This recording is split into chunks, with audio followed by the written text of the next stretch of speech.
అయ్యగారి శ్రీనివాసరావు గారు అందించిన స్పర్శ సాంత్వన. స్పర్శ అంటే తాకడం. అది తనువుకు మనసుకు మధ్య మాత్రమే కాదు, అనేక ఇంద్రియాలకు అనుసంధాన వారధి. దాని శక్తి అమోఘం, అమేయం. భౌతికమైన అనుభవం, మానసికమైన అనుభూతి, ఆధ్యాత్మికంగా పరిణతిలతో పాటు మనసును, ప్రకృతిని పులకింపచేయడం, రంజింపచేయడం స్పర్శ లక్షణం. అమ్మ స్పర్శలో బిడ్డకు ధైర్యం, నమ్మకం, భరోసా, ప్రేమ, అభిమానం, ఇంకా ఎన్నో అనుభూతులతో సాంత్వన కలుగుతుంది. ఏదైనా బాధతో అంతవరకు గుక్కపట్టి ఏడుస్తున్న బిడ్డకు అమ్మ చేతి స్పర్శ తగలగానే ఆ ఏడుపు స్థాయి సగానికి తగ్గిపోతుంది. తనకిక ఏ భయం ఉండదనే భరోసా దొరుకుతుంది ఆ స్పర్శలో ఆ బిడ్డకు. పురాణాలను పరిశీలిస్తే శ్రీరాముడి పాదస్పర్శతో రాయి అహల్యగా మారింది. చేతి స్పర్శతో ఉడుత జీవితం చరితార్థమైంది. పరిష్వంగంలోని అనుభూతిని సంపూర్ణంగా అనుభవించిన ఆంజనేయుడి జన్మ ధన్యమైంది. మునులు, ఋషులు ప్రేమతో స్పృశిస్తే అది ఆశీర్వాదమయ్యేది. ఎన్నో శుభాలు జరిగేవి. అలసిన శరీరాన్ని పిల్లతెమ్మెన స్పర్శ సేద తీరుస్తుంది. చలికి వణికే ప్రకృతిని సూర్యకిరణ స్పర్శ చైతన్యపరుస్తుంది.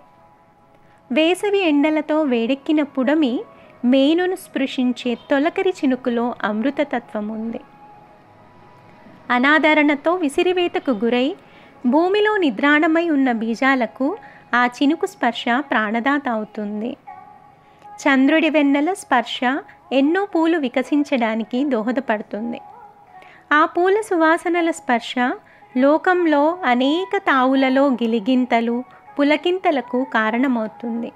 జగతిని జాగృతం చేసి ఆనంద డోలికల్లో ఓలలాడిస్తుంది, మైమరిపింపజేస్తుంది. నిద్రలోకి జారుకునేలా చేసే స్పర్శను జోకొట్టడం అంటారు.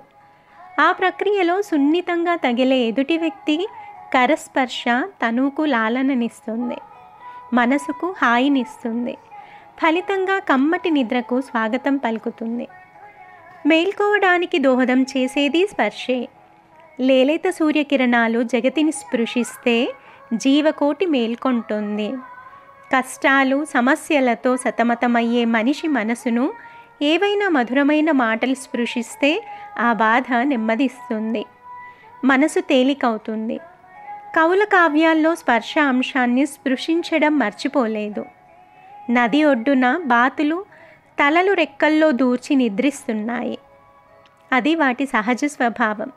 ఆ స్థితిలో ఉన్న బాతులను చూసిన ఊరి కావలివారు ఉషోదయ కాలంలో స్నానం కోసం వచ్చిన పండితులు వారి వస్త్రాలను పిండి అక్కడ పెట్టి మరిచిపోయారని భావించారు.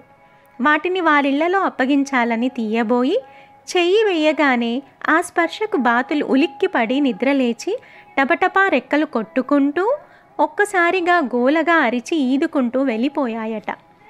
ఇంత మనోహర వర్ణన శ్రీకృష్ణదేవరాయల ఆముక్తమాల్యద కావ్యంలోది.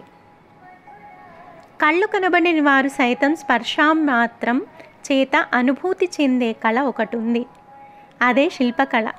స్పర్శ ఆధారంతోనే అంధులకు చదువుకునే అవకాశం కలిగించిన మహానుభావుడు లూయి బ్రెయిలీ.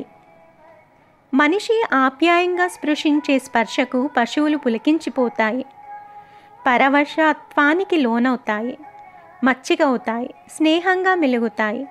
మొక్కలు, చెట్లను ఆప్యాయంగా స్పృశిస్తే ఏపుగా పెరిగి చక్కనైన ఫలసాయాన్నిస్తాయని వృక్షాల మీద పరిశోధనలు చేసిన జగదీష్ చంద్రబోస్ నిరూపించారు.